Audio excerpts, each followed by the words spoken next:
actually, if you are a person with a disability in this country of working age, can you believe that there's actually a 50% possibility that you will be unemployed or not engaged in the workforce?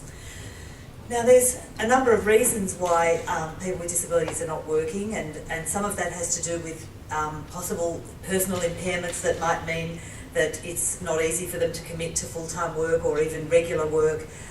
There might be concerns about a loss of a disability support pension.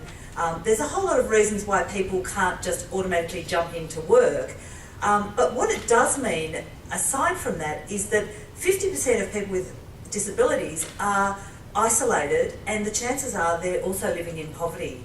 So they're not engaging with the community, they're not actively involved in doing things, they're not making friends, they don't have work colleagues, so there's a huge amount of isolation.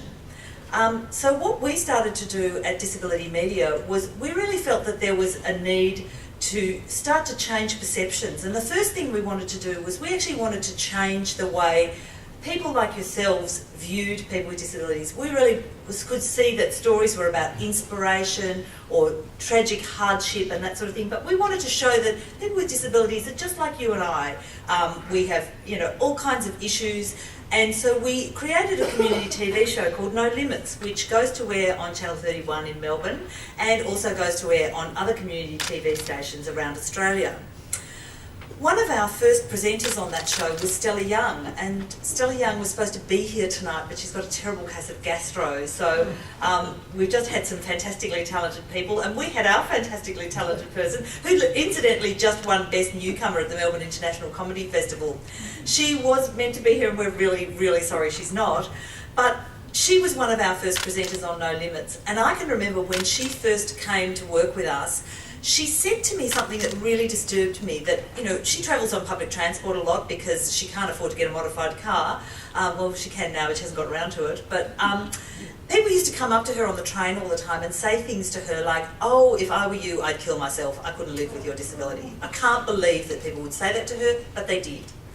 After she'd been on No Limits for a few weeks, she said to me, "I've noticed that people are saying different things to me. They're more likely to come up to me now and say, 'Hey, I've seen you on TV, you're so cool, I love your show.'" I thought, we are starting to make an impact, we're starting to make a difference.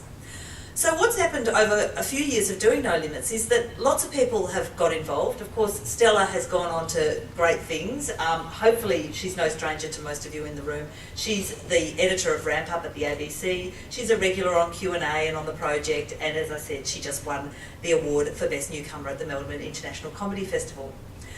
So Stella has moved on to other things, and lots of other people have come in and filled her place and performed on No Limits and got involved in making television. One of the volunteers that came along to work with us a couple of years ago is a young girl called Ariane, and when she came to work with us, she confided in me a couple of years later that she was actually really, really depressed when she came to us. She was feeling isolated, and she was actually feeling pretty close to being suicidal. She got involved and she started performing on No Limits, presenting, being part of the panel. Then she got involved behind the scenes and started producing shows. And she met lots of people. She met her boyfriend at our organisation, and now she's studying at RMIT. She's studying media production at RMIT. She has a boyfriend, she's about to move out of home, and life's quite different for her now. And she's not the only person who's come through our organisation and made great social connections and really learnt skills that they can take through into the next phase in their life. Sometimes people stay with us for a long time, sometimes they move through.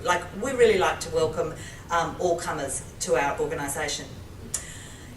In amongst getting all of these fantastic people involved in our organisation, we really felt also that we needed to start making things a bit more sustainable, because frankly, it's not that cheap although we do it on a shoestring, it still costs money to make community television.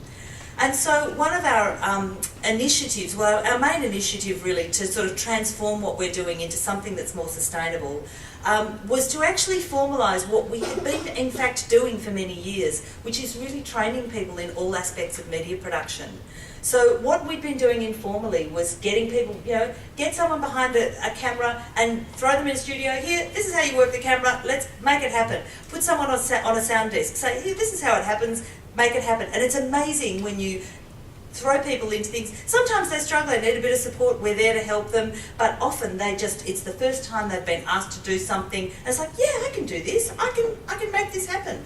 So what we're really wanting to do is to establish our training courses and get more people through the organisation, and in many parts of our courses it is a fee for service where people pay, sometimes through disability support packages. But what we're asking you for tonight is to help us to build that training program, but also to pay for a trainee series producer for the next series of No Limits. So the trainees produce content that goes into the community TV show, and we want to offer a job to someone who's been working in our organisation for a while as a volunteer. They will then get a paid position to be the lead series producer for No Limits. For $10,000 we can pay them to do that series. For $16,000 we can pay a mentor to mentor them and really provide hands-on guidance and support so that the series gets done in the best possible manner and has meets deadlines and all of that, because we sometimes, when people don't know what they're doing, they do need some support. If we were to raise a bit more than 16, if we were to get up around the 20, we could buy some bits of equipment that we really need, like batteries, lights, sound cables. There's a whole lot of bits and pieces that we desperately need a little bit more gear.